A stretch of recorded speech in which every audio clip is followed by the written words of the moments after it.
Pinta espessa, de Glòria Calafell.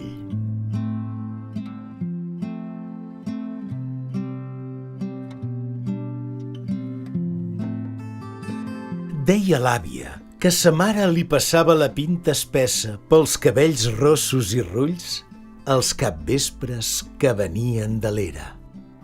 Més tard, l'àvia pentinava la mare i, quan jo era petita, també m'hi pentinava. No era rossa com elles, ni venia de l'era. De grans, tenien els cabells com el nacre de la pinta espessa.